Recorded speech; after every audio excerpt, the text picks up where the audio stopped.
الماری کے نچلے خانے اور بیڈ کے پچھلے حصے میں جیسے ہی نوال کا ہاتھ گیا، اس کے پور پور میں ایک سرد لہر دوڑ گئی۔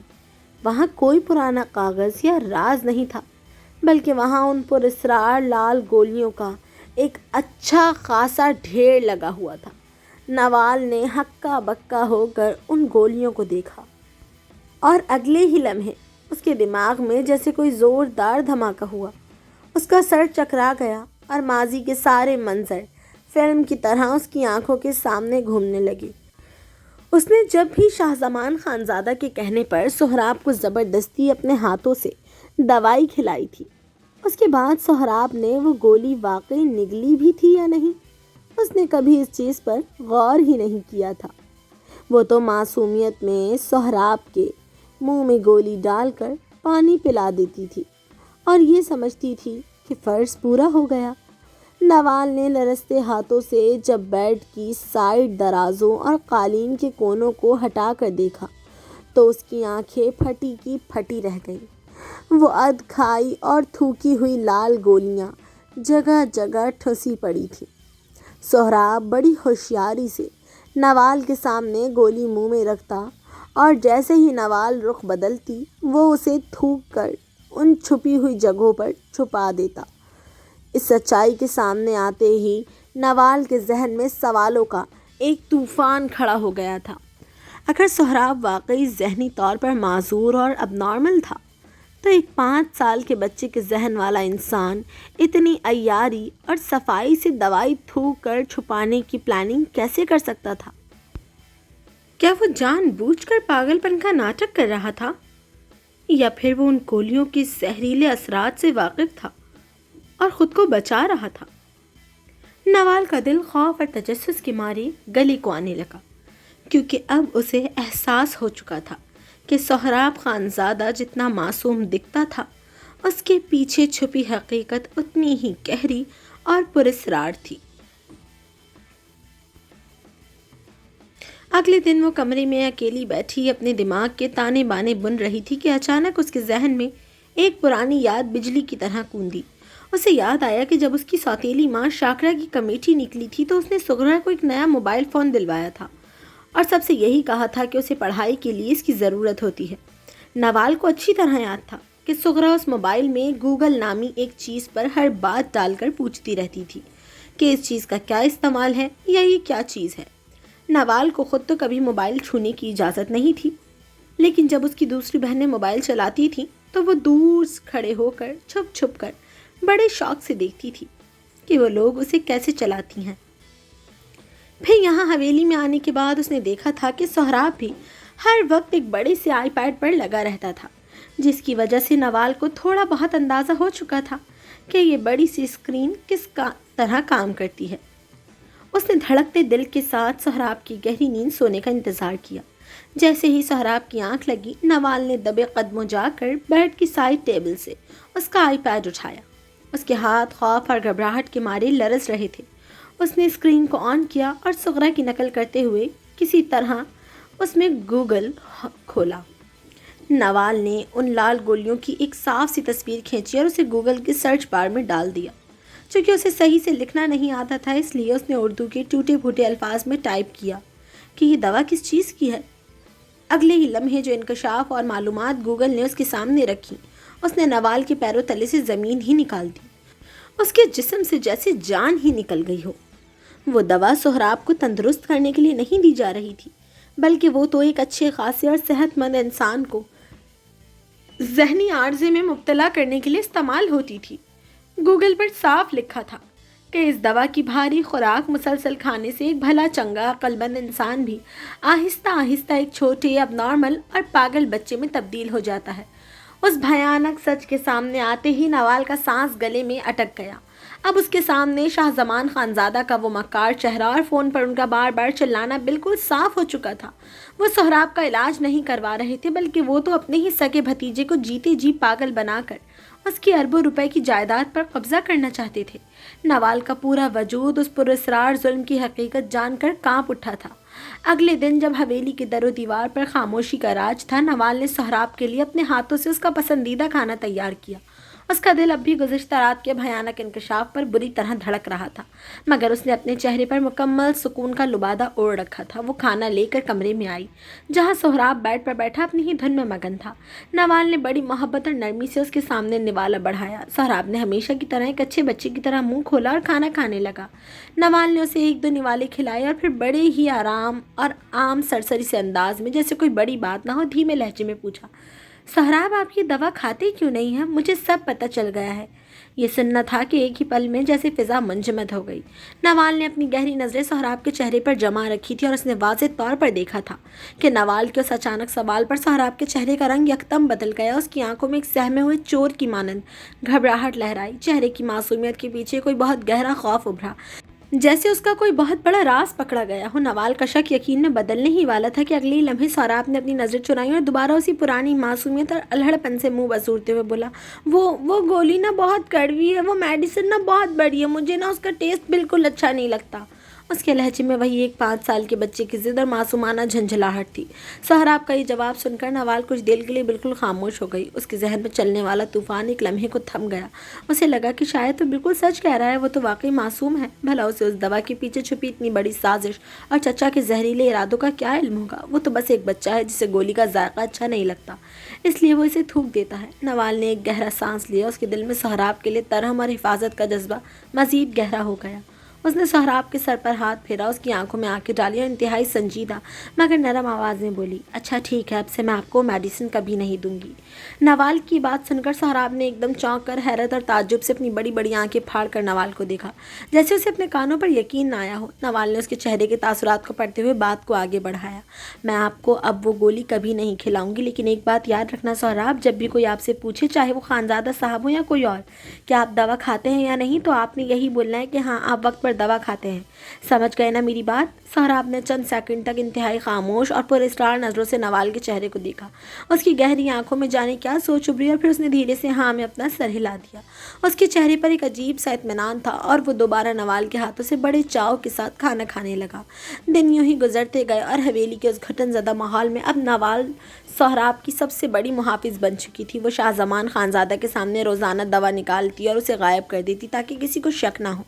پھر ایک دن جب باہر تیز بارش ہو رہی تھی اور کمرے میں مدھم روشنی پھیلی ہوئی تھی، سہراب کھلونے کھیلتے کھیلتے اچانک رکا۔ اس نے دھیرے سے نوال کا دوپٹے کا پلو پکڑا، اس کے قریب آیا اور اپنی معصوم آواز میں بولا، نوال تم میری بہت اچھی دوست بن گئی ہو نا، اب تم میرا خیال رکھتی ہو اور تم مجھے وہ گندی دوا کھانے کے لیے فورس بھی نہیں کرتی ہو۔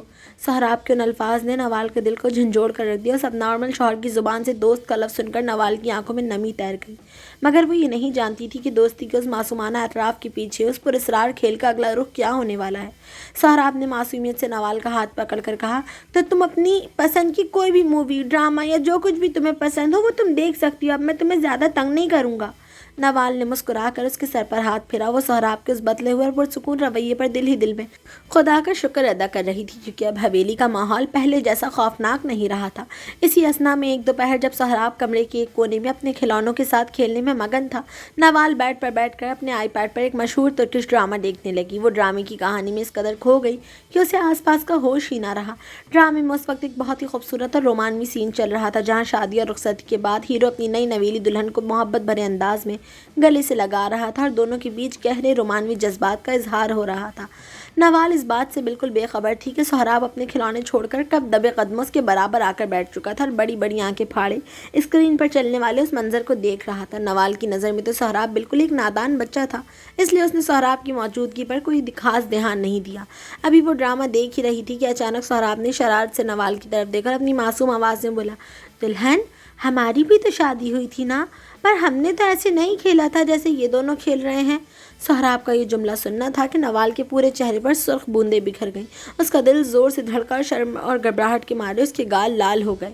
اس نے جھٹکے سے آئی پیڈ بند کیا اور ہڑبڑا کر بیڈ سے اٹھتے ہوئے بولی، سہراب مجھے آپ کے لیے رات کا کھانا بنانا ہے، میں کچن میں جا رہی ہوں۔ وہ اپنی گھبراہٹ چھپانے کے لیے وہاں سے الٹے قدموں بھاگ کھڑی ہوئی، مگر اس دن کے بعد سے کہانی کا رخ آہستہ آہستہ بدلنے لگا۔ سہراب اب وہ پرانا ضدی بچہ نہیں رہا تھا، بلکہ اس ڈرامے کے منظر نے اس کے اندر ایک اچھوتے جذبے کو بیدار کر دیا تھا۔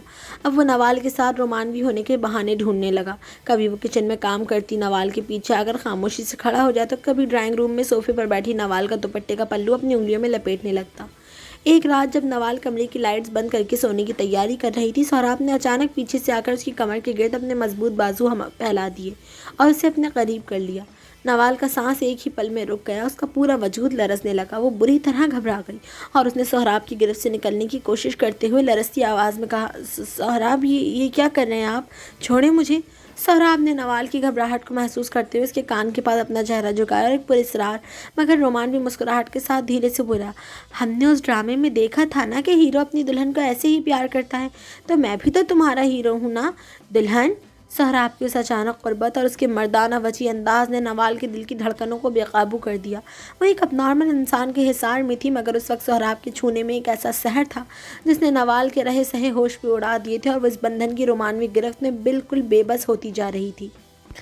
نوال کا دل اس کے سینے میں ہتھوڑے برسا رہا تھا اور وہ سہراب کی اس اچانک مردانہ روب اور رومانوی گرفت کے نیچے بالکل ساکت ہو چکی تھی، لیکن اگلے ہی لمحے فضا کا یہ سحر یکدم ٹوٹ گیا۔ سہراب نے جھٹکے سے نوال کو چھوڑا، اس کے چہرے کا وہ پراسرار تاثر ایک ہی سیکنڈ میں غائب ہو گیا اور وہ اپنے ماتھے پر ہاتھ مارتے ہوئے اپنے دماغ پر زور ڈالنے لگا۔ اس کی آنکھوں میں دوبارہ وہی ایک نادان بچے کی معصومیت اور الجھن واپس آ چکی تھی۔ وہ بیڈ پر بیٹھ کر معصومیت سے نوال کا چہرہ تکتے ہوئے بولا، دوست، اس کے بعد اس ہیرو نے کیا کیا تھا؟ مجھے یاد نہیں آ رہا۔ وہ لڑکی تو رو رہی تھی نا؟ پھر ہیرو نے اس کو کیا دیا تھا؟ سہراب کے اس اچانک بدلے ہوئے رویے کو دیکھ کر نوال کو ایک دم گہرا احساس ہوا کہ اس کا شوہر تو اب نارمل ہے، وہ تو اسی دماغی عارضی اور بچکانے پن کی دنیا میں جی رہا ہے۔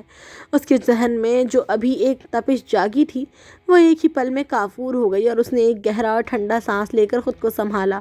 نوال نے اپنے بکھرے ہوئے دوپٹے کو درست کیا، اپنی لرزتی ہوئی سانسوں کو بحال کیا اور سہراب کے پاس بیٹھ کر انتہائی نرم اور پیار بھرے لہجے میں بولی، چھوڑیں سہراب، آپ اس ڈرامے کو زیادہ دل پر مت لیں، وہ تو بس ایک کہانی تھی، جھوٹی کہانی۔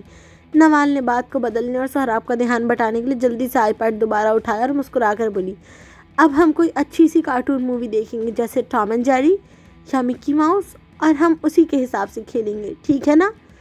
سہراب کارٹون کا نام سنتے ہی خوشی سے تالیاں بجانے لگا اور اس کا وہ رومانوی بھوت سیکنڈوں میں اڑ گیا۔ نوال اس کے بہلتے ہی کمرے سے باہر نکل آئی۔ اس واقعے کے بعد حویلی میں دوبارہ وہی پرانے دن لوٹ آئے، سہراب کے وہی بچکانہ دن چل رہے تھے اور نوال خاموشی سے سب کچھ سنبھال رہی تھی۔ وہ روز صبح اٹھتی، سہراب کے ساتھ کھلونوں سے کھیلتی، اسے کہانیاں سناتی اور جب وہ ضدی بچوں کی طرح مچلتا تو اسے گود میں سر رکھ کر سلا دیتی۔ حویلی کے اس وسیع و عریض کمرے میں دن بھر سہراب کی ہنسی اور اس کی بچکانہ باتیں گونجتی رہتی اور نوال اس کی اس معصوم دنیا کی واحد ملکہ اور محافظ بنی رہی۔ وہ اس بات سے بالکل مطمئن تھی کہ سہراب اب پرسکون تھا، مگر اس کے دل کے کسی کونے میں وہ رومانوی لمحہ اب بھی ایک خوبصورت یاد بن کر محفوظ ہو چکا تھا، جس کا سہراب کو اب کوئی ہوش نہیں تھا۔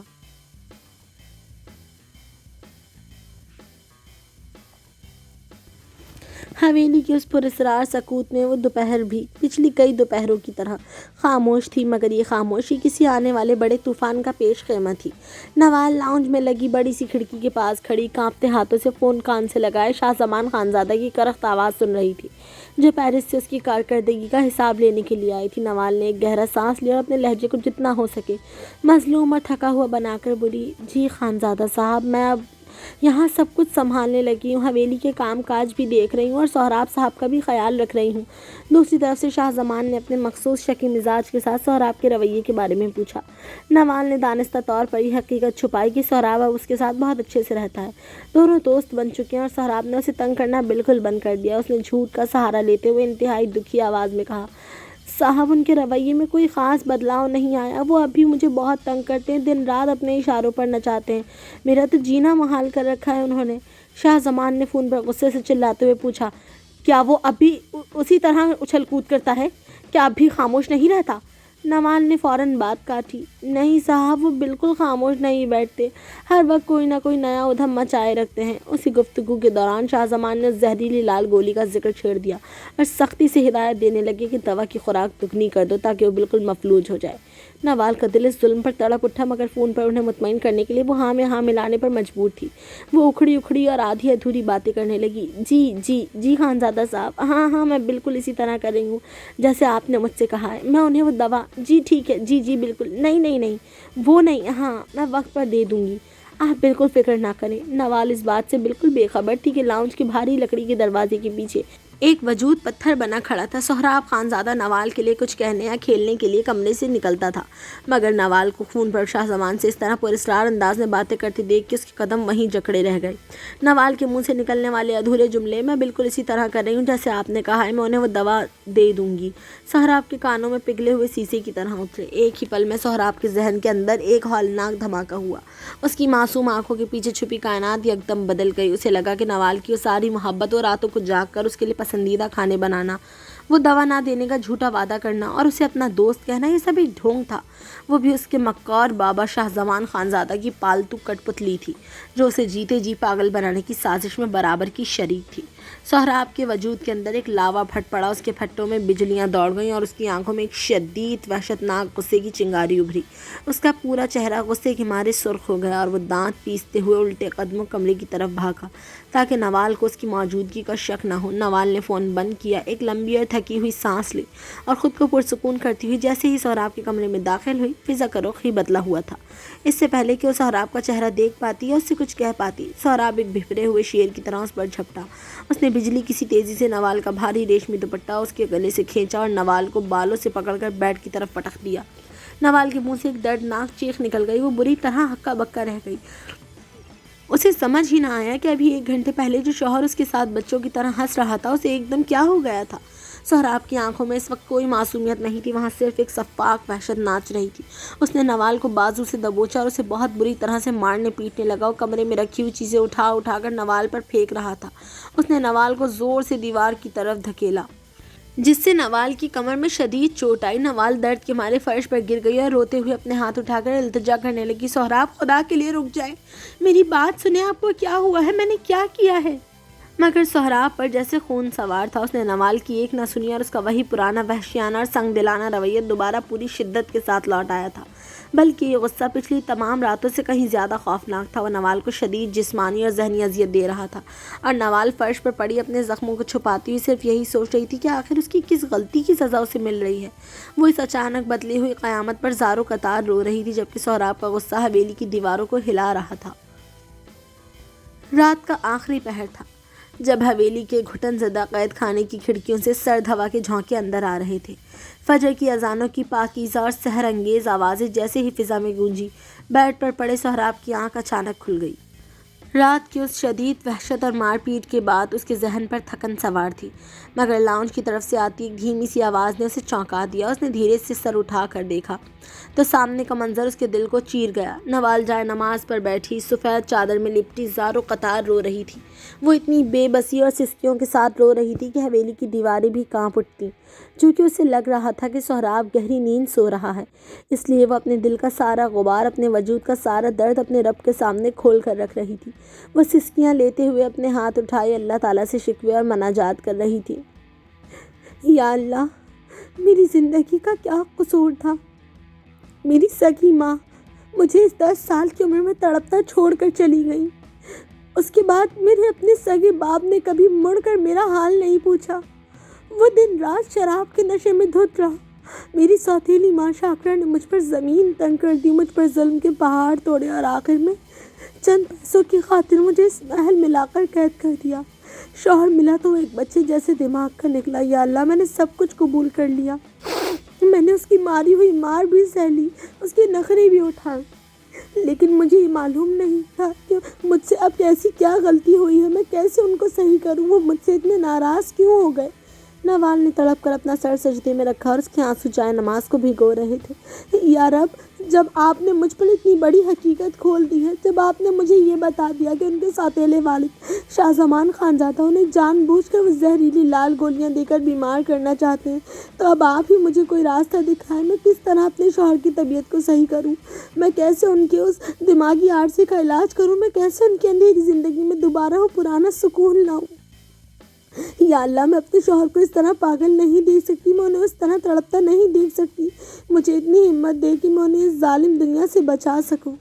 سہراب بیڈ پر بیٹھا نوال کے منہ سے نکلنے والا ایک ایک لفظ اس کے دل کی ایک ایک دھڑکن اور اس کی پاکیزگی کو سن رہا تھا۔ نوال کی یہ مخلصانہ دعا سنتے ہی سہراب کے ذہن کے اندر جیسے ایک بہت بڑا جھٹکا لگا۔ اس کا وہ شدید غصہ، وہ وحشت جو اس نے یہ سوچ کر پالی تھی کہ نوال بھی شاہ زمان کے ساتھ ملی ہوئی ہے، ایک ہی پل میں اڑ گئی۔ اسے سچائی کا پتہ چل چکا تھا کہ نوال تو اس کی دشمن نہیں بلکہ اس سونے کے پنجرے میں اس کی اکلوتی محافظ اور سچی شریک حیات ہے، جو اپنی جان پر کھیل کر بھی اس کا علاج کرنا چاہتی ہے۔ سہراب کے دل میں نوال کے لیے پچھتاوے، محبت اور احترام کا ایک طوفان امڑ آیا۔ نوال نے جیسے ہی تڑپتے ہوئے سجدے سے سر اٹھایا، گریہ زاری ختم کی اور سلام پھیر کر دعا مکمل کی تو اس نے چونک کر بیڈ کی طرف دیکھا۔ اس کا دل ایک دھماکے سے بند ہونے لگا، کیونکہ سہراب بالکل سیدھا بیٹھا اپنی گہری نظریں نوال پر جمائے اسے دیکھ رہا تھا۔ اس کے چہرے پر اب وہ پرانی وحشت نہیں تھی، نہ ہی کوئی بچکانہ ہٹ دھرمی تھی۔ اس کی نظریں بے حد سرد اور گہری تھیں، مگر ان آنکھوں میں ایک ایسا الگ اور انوکھا تاثر تھا جو نوال نے پہلے کبھی نہیں دیکھا تھا۔ 16 سال کی معصوم نوال کو زندگی میں پہلی بار سہراب کی نظروں سے ایک عجیب سا خوف محسوس ہوا، لیکن یہ خوف کسی پاگل پن کا نہیں تھا۔ یہ نظریں اس معصوم نادان بچے کی نہیں تھیں جس کے ساتھ وہ کھلونوں سے کھیلتی تھی۔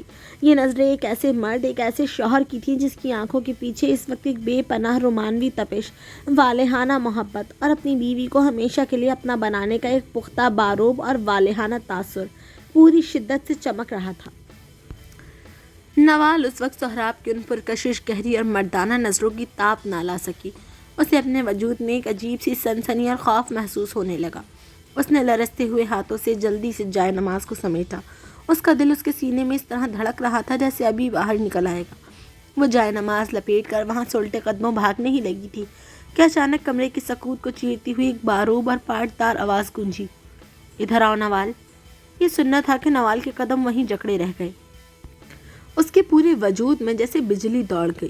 یہ آواز کسی 5 سال کے معصوم نادان بچے کی نہیں تھی، یہ آواز تو ایک پختہ، مضبوط اور باروب مرد کی تھی جس کے لہجے میں ایک حاکمانہ روب تھا۔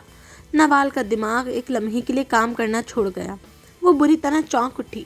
اسے لگا کہ شاید رات کی مار پیٹ کے خوف کی وجہ سے اسے وہم ہو رہا ہے، اسی لیے وہ ڈر کے مارے وہاں سے مزید تیزی سے بھاگنے لگی۔ مگر ابھی وہ دروازے تک پہنچی ہی تھی کہ وہ دھیمی مگر مضبوط آواز دوبارہ گونجی، بھاگو مت نوال، میں نے کہا نا ادھر آؤ۔ نوال نے پیچھے مڑ کر نہیں دیکھا اور نہ ہی آگے بڑھی۔ وہ خوف سے کانپتی ہوئی وہیں کھڑی رہی۔ اگلے ہی لمحے سہراب نے بیڈ سے ایک طویل جست لگائی۔ وہ بجلی کسی تیزی سے آگے بڑھا اور نوال کے کچھ سمجھنے سے پہلے ہی اس نے نوال کی نازک کلائی کو اپنی مضبوط گرفت میں لے لیا۔ سہراب کے ہاتھ کی تپش اور اس کی مردانہ گرفت نے نوال کے رہے سہے ہوش بھی اڑا دیے۔ وہ ہٹ درمی دکھاتے ہوئے وہیں جم گئی۔ اس نے اپنے پیر فرش پر جما لیے اور اندر جانے سے انکار کرنے لگی۔ نوال کے ذہن پر رات کا وہ وحشت ناک منظر سوار تھا۔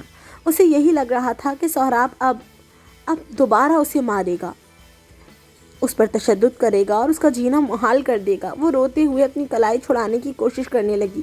سہراب نے نوال کی اس ہٹ درمی اور خوف کو دیکھا تو اس کے چہرے پر ایک نرم اور پچھتاوے سے بھری مسکراہٹ ابھری۔ اس نے ایک گہرا سانس لیا اور اگلے ہی لمحے نوال کو ایک زوردار جھٹکے سے اپنی گود میں اٹھا لیا۔ نوال کے منہ سے ایک ہلکی سی چیخ نکل گئی اور اس نے ڈر کے مارے اپنے دونوں بازو سہراب کے گلے میں ڈال دیے۔ سہراب اسے گود میں اٹھائے ہوئے بیڈ کی طرف بڑھا اور بڑے ہی پیار مگر ایک جھٹکے کے ساتھ اسے بیڈ پر پٹخ دیا اور خود اس کے بالکل سامنے جھک گیا۔ نوال بیڈ پر گرتے ہی پیچھے ہٹنے لگی۔ اس کی آنکھوں میں آنسو تھے، مگر سہراب نے اس کے دونوں ہاتھ اپنے مضبوط ہاتھوں میں جکڑ لیے اور اس کے چہرے کے بالکل قریب ہو کر بولا، پرسکون ہو جاؤ نوال، اب میں تمہیں کبھی نہیں ماروں گا۔ سہراب کا یہ ہوش ربا انکشاف نوال کے سر پر کسی آسمانی بجلی کی طرح گرا تھا، مگر اس سچائی سے زیادہ اس وقت سہراب کی مردانہ وجاہت اور اس کی سانسوں کی تپش نوال کے ہوش اڑا رہی تھی۔ وہ بیڈ پر گری، سہراب کے مضبوط وجود کے بالکل نیچے دبی اپنی بڑی بڑی مٹیالی آنکھوں سے اسے تک رہی تھی۔ اس کا پورا جسم اس طرح کانپ رہا تھا جیسے تیز ہوا میں کوئی نازک پتا لرزتا ہے۔ وہ 16 سال کی ایک معصوم نادان لڑکی تھی جس نے زندگی میں کبھی کسی مرد کی ایسی تپش اور حاکمانہ قربت کا تصور بھی نہیں کیا تھا، اور اب سامنے کھڑا مرد اس سے پورے 16 سال بڑا، ایک بھرپور، وجیح اور کثرتی جسم کا مالک اس کا شوہر تھا، جو اپنی گہری نشیلی آنکھوں سے سیدھا اس کے دل کے پار دیکھ رہا تھا۔ نوال کا چہرہ شرم اور حیا کی شدت سے ایک ہی پل میں ٹماٹر کی طرح سرخ ہو گیا اور اس کے کانوں کی لوئیں تپنے لگیں۔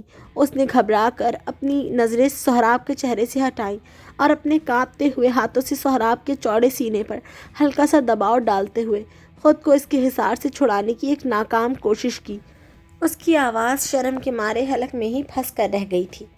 وہ بس اتنا ہی ہکلا پائی، سر آپ ہٹے یہاں سے، خدا کے لیے چھوڑے مجھے، کوئی دیکھ لے گا۔ اس کی اس معصومانہ گھبراہٹ پر سہراب کے لبوں پر ایک دلکش اور گہری مسکراہٹ ابھر آئی۔ اس نے نوال کے ان لرزتے ہاتھوں کو اپنے بڑے گرم ہاتھوں کی گرفت میں لیا اور انہیں نوال کے سر کے دونوں طرف بیڈ پر جما دیا، جس سے نوال کے نکلنے کا رہا سہا راستہ بھی بند ہو گیا۔ کون دیکھے گا نوال، اس حویلی میں اس وقت میرے اور تمہارے سوا کوئی نہیں ہے اور تم میری بیوی ہو۔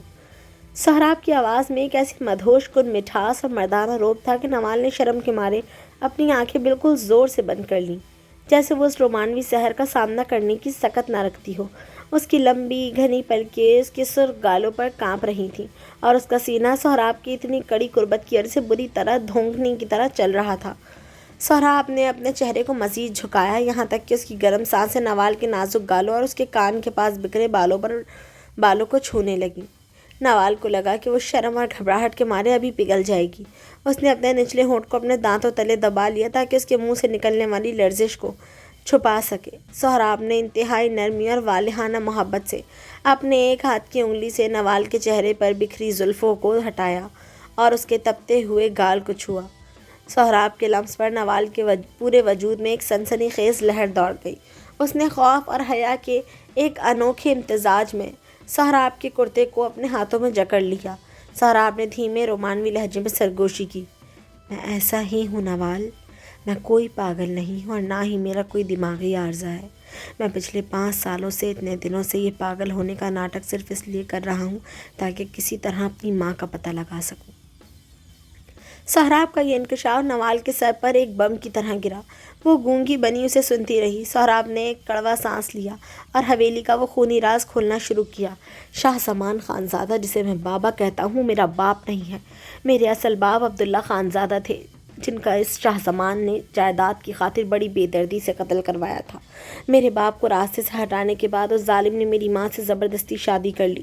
ماں تو صرف میری خاطر اس جہنم میں رہنے پر مجبور تھی، مگر 5 سال پہلے اچانک میری ماں کو بھی غائب کر دیا گیا۔ آج تک مجھے ان کا کوئی پتہ نہیں چلا کہ وہ کہاں ہے اور کس حال میں ہے۔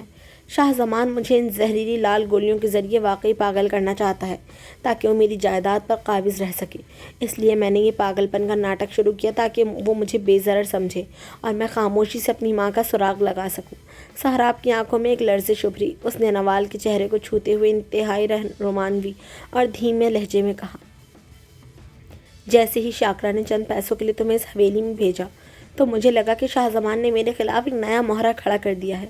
مجھے لگا کہ تم بھی اس کے ساتھ ملی ہوئی ہو اور مجھے برباد کرنے آئی ہو، اسی لیے میں تمہارے ساتھ اس طرح وحشیانہ انداز میں پیش آتا رہا۔ میں نے اپنے دل میں تمہارے لیے ایک جھوٹی نفرت پال رکھی تھی، لیکن آج جب میں نے تمہیں جائے نماز پر بیٹھ کر میرے لیے اس طرح روتے دیکھا، اللہ سے میرے لیے دعائیں مانگتے دیکھا، تو میرے دل کا سارا غبار ایک ہی پل میں دھل گیا۔ مجھے احساس ہوا کہ میں کتنا غلط تھا۔ تم میری دشمن نہیں ہو نوال، تم تو میری اپنی ہو، میری شریک حیات ہو۔ سہراب کے ان الفاظ نے نوال کے بند آنکھوں کے کونوں سے دھیمے دھیمے آنسو ٹپکا دیے۔ وہ آنسو خوف کے نہیں بلکہ ایک ایسی خوشی اور تسکین کے تھے جس کی اس نے کبھی امید بھی نہیں کی تھی۔ اس نے آہستہ سے اپنی آنکھیں کھولی اور سہراب کی ان گہری محبت سے لبریز آنکھوں میں جھانکا جہاں اب کوئی پاگل پن نہیں تھا بلکہ صرف اور صرف نوال کے لیے ایک لازوال تپش اور مان تھا۔ سہراب نے جھک کر اپنی پیشانی نوال کی پیشانی سے ٹکا دی اور اس پہلی والہانہ رات میں ان دونوں کے درمیان پچھلی تمام راتوں کی دوری، مار پیٹ کے زخم اور ہر غلط فہمی ہمیشہ کے لیے ختم ہو گئی۔ نوال نے شرماتے ہوئے گھبراہٹ کے باوجود اپنے دونوں بازو سہراب کے گلے میں ڈال دیے اور اس سونے کے محل میں ایک 16 سال کی لڑکی نے اپنی زندگی کے اس سب سے بڑے وجیح اور پراسرار مرد کو دل و جان سے اپنا شوہر اور محافظ تسلیم کر لیا۔ اس سحر انگیز رات کے بعد خانزادہ مینشن کے در و دیوار پر پھیلی پراسرار خاموشی اب ایک نئی جنگ کا پیش خیمہ بن چکی تھی۔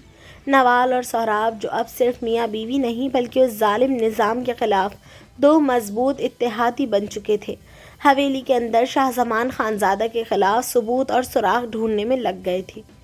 وہ دونوں دن بھر تو دنیا اور باہر موجود گارڈز کی نظروں میں وہی پرانا ناٹک کرتے، جہاں سہراب ایک پاگل بچہ بن کر چلاتا اور نوال ایک لاچار بیوی کی طرح اسے سنبھالتی۔ مگر جیسے ہی رات کا اندھیرا گہرا ہوتا، دونوں حویلی کے ایک ایک کونے، ایک ایک دراز اور پرانی الماریوں میں کوئی نہ کوئی کلو ڈھونڈنے لگتے۔ سہراب خود حویلی سے باہر قدم نہیں رکھ سکتا تھا، کیونکہ باہر موجود گارڈز کی بندوقیں اور شاہ زمان کے وفادار کتے ہر پل اس کی نقل و حرکت پر نظر رکھے ہوئے تھے۔ ایسے میں یہ طے پایا کہ جو بھی کرنا تھا نوال کو کرنا تھا، کیونکہ ایک عورت ہونے کے ناطے بازار جانے یا گھر کا سودا سلف لانے کے بہانے اس کا باہر نکلنا آسان تھا۔ ایک رات جب کمرے کی کھڑکیاں بند تھیں اور باہر گارڈز کی قدموں کی آوازوں میں مدھم ہو چکی تھیں، سہراب نے بیڈ کا بھاری گدا ایک طرف ہٹایا۔ اس کے نیچے لکڑی کا ایک خفیہ تختہ تھا، جسے ہٹاتے ہی اس نے اندر سے ایک پرانا بھاری لوہے کا بریف کیس نکالا۔ اس نے بریف کیس کھول کر اس میں سے کچھ نہایت اہم اور اصلی دستاویزات نکالی اور نوال کے سامنے رکھ دی۔ نوال نے حیرت سے ان چمکتے ہوئے کاغذات کو دیکھا تو سہراب نے اس کے کندھوں پر ہاتھ رکھ کر انتہائی سنجیدگی سے کہا، نوال، سب سے پہلے تم یہ سنبھالو۔ میں نے اتنے سالوں سے اس حویلی میں پاگل بننے کا ناٹک صرف اس لیے برقرار رکھا تاکہ یہ اصل ڈاکیومنٹس کسی بھی طرح شاہ زمان کے ہاتھ نہ لگ سکیں۔ یہ اس پوری جائیداد، بزنس اور حویلی کے اصل کاغذات ہیں۔ اگر یہ اس کے ہاتھ لگ گئے تو وہ ہمیں جیتے جی مٹا دے گا۔ اب تم ان ڈاکیومنٹس کو لے کر کسی بھی طرح حویلی سے باہر جاؤ اور انہیں کسی بے حد محفوظ مقام پر پہنچاؤ۔ نوال کا دل یہ سن کر زور سے دھڑکا۔ اس نے گھبرا کر کاغذات کو دیکھا اور لرزتی آواز میں بولی، پر سہراب، میں انہیں کہاں لے کر جاؤں؟ میں نے زندگی میں کبھی ایسا کوئی کام نہیں کیا۔ میں ایک معمولی لڑکی ہوں، میں یہ سب کیسے کروں گی؟ اگر گارڈز نے مجھے پکڑ لیا تو؟ سہراب نے نوال کی ان سہمی ہوئی آنکھوں میں جھانکا اور اس کے گالوں کو چھوتے ہوئے محبت اور حوصلے سے بھرا ہوا لہجہ اپنایا۔ ڈرنے کی ضرورت نہیں ہے نوال، اب تمہیں میرے لیے، ہماری زندگی کے لیے یہ کرنا پڑے گا۔ میرے کچھ پرانے اور انتہائی خفیہ لوگ باہر موجود ہیں جو اب بھی میرے وفادار ہیں۔ میں ان تک پیغام پہنچا دوں گا اور انہیں سب سمجھا دوں گا۔ تم بس بازار جانے کے بہانے باہر نکلو، وہ تمہیں ایک مخصوص جگہ پر ملیں گے۔ تم یہ کاغذات ان کے حوالے کر دینا۔ نوال نے سہراب کے مان کو دیکھا تو اس کے اندر چھپی ایک پختہ عورت جاگ اٹھی۔ اس نے خاموشی سے سر ہلایا اور اگلی ہی صبح بڑی ہوشیاری سے ان قیمتی کاغذات کو اپنے بھاری برقعے اور چادر کے اندر چھپا کر گارڈز کی نظروں سے بچاتے ہوئے حویلی سے باہر نکال لی گئی اور سہراب کے بتائے ہوئے خفیہ بندوں تک محفوظ طریقے سے پہنچا دیا۔ کاغذات کی منتقلی کے بعد اب ان کا اگلا ہدف حویلی کے اندرونی رازوں پر نظر رکھنا تھا۔ سہراب نے نوال سے کہا تھا، اب ہمیں حویلی کی ہر نقل و حرکت پر باریک بینی سے نظر رکھنی پڑے گی۔ شاہ زمان کے گارڈ ضرور کچھ نہ کچھ چھپا رہے ہیں۔ کچھ دن یوں ہی گزرے۔ نوال اب حویلی کی بالکنی اور کھڑکیوں سے باہر کا جائزہ لیتی رہی تھی۔ تبھی ایک رات جب گھڑیال نے رات کے 2 بجنے کا اعلان کیا، نوال کی نظر صحن کے آخری کونے پر پڑی۔ اس نے غور کیا کہ جو گارڈز دن بھر حویلی میں گیٹ پر پہرا دیتے ہیں، وہ روز رات کو انیکسی کی طرف جاتے ہیں اور کافی دیر بعد واپس لوٹتے ہیں۔ نوال کے ذہن میں خطرے کی گھنٹی بجی۔ وہ دوڑتی ہوئی کمرے میں آئی اور سہراب کو جھنجھوڑ کر دھیمی سرگوشی میں بولی، سہراب، میں نے ابھی غور کیا ہے، شاہ زمان کے گارڈز روز رات کو حویلی کے اس پچھلے حصے اینیکسی کی طرف جاتے ہیں۔ وہاں ضرور کوئی گڑبڑ ہے۔ اب ہم کیا کریں گے؟ سہراب کی آنکھوں میں ایک دم چمک ابھری۔ اگر وہ رات کو وہاں جاتے ہیں تو اس کا مطلب ہے کہ شاہ زمان نے وہاں کوئی بہت بڑا راز چھپا رکھا ہے۔ ہمیں آج رات ہی وہاں جانا ہوگا۔ رات کے اسی آخری پہر جب گارڈز کی ڈیوٹی بدل رہی تھی اور حویلی پر موت کا سا سناٹا تھا، نوال اور سہراب دبے قدموں، سانسیں روکے ہوئے حویلی کے پچھلے حصے کی طرف بڑھے۔ اینیکسی کا وہ حصہ سالوں سے ویران اور تاریک تھا، جہاں ہر طرف جالے اور دھول جمی ہوئی تھی۔ انہوں نے دیکھا کہ ایک پرانے اسٹور روم کے پیچھے ایک لوہے کا بھاری دروازہ آدھا کھلا ہوا تھا، جس کے پیچھے نیچے کی طرف جاتی ہوئی اندھیری سیڑھیاں تھیں۔ وہ حویلی کا خفیہ تہہ خانہ تھا۔ دونوں کا دل حلق کو آ رہا تھا، مگر وہ ایک دوسرے کا ہاتھ تھامے چوری چھپے ان اندھیری سیڑھیوں سے نیچے اترتے چلے گئے۔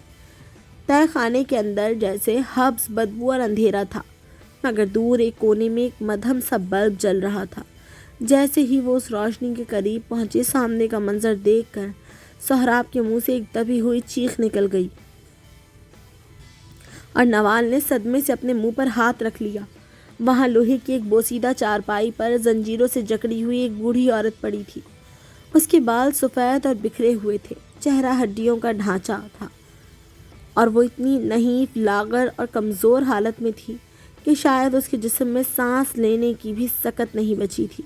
سہراب نے جیسے ہی اس کے چہرے کے نقوش کو دیکھا، اس کے پیروں تلے سے زمین نکل گئی اور اس کی آنکھوں سے آنسوؤں کا سیلاب بہہ نکلا۔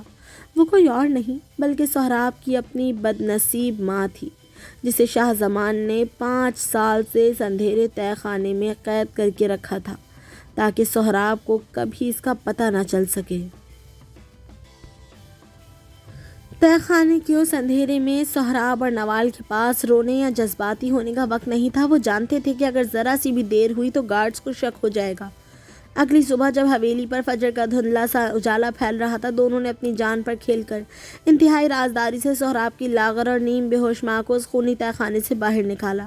جیسے ہی وہ انہیں لے کر حویلی کے پچھلے دروازے سے باہر نکلنے لگے، شاہ زمان کے 2 وفادار گارڈز نے انہیں دیکھ لیا۔ گارڈز کے چہروں پر درندگی ابھری اور وہ بندوقیں تان کر ان پر جھپٹنے ہی والے تھے کہ اچانک حویلی کے باہر پولیس کی گاڑیوں کے سائرن گونج اٹھے۔ نوال نے سہراب کے خفیہ لوگوں کی مدد سے پہلے ہی پولیس کو مطلع کر دیا تھا، جن کے پاس جائیداد کے اصلی کاغذات اور شاہ زمان کے جرائم کے کچھ پکے ثبوت موجود تھے۔